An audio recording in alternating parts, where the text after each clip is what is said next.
ছায়ায় তো লটকন হয়, এটা নিয়ে কোনো প্রবলেম নাই।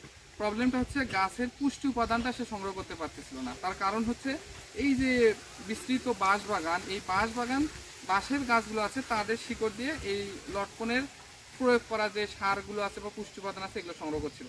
এই জন্য এই বাঁশের শিকড়কে লটকনের শিকড় থেকে আলাদা করার জন্য এই নালাটা তৈরি করা হয়েছে এবং এখানে সার প্রয়োগ করা হচ্ছে।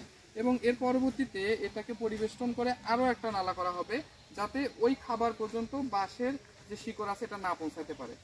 আমার বিশ্বাস আপনাদের যাদের বাড়ির আশেপাশে এরকম বাঁশ বাগান বা পতিত বা ছায়াযুক্ত জায়গা আছে, এখানে অনায়াসেই এই ধরনের প্রযুক্তি ব্যবহার করে আপনারা বাড়তি একটা উৎপাদন খাত তৈরি করতে পারেন।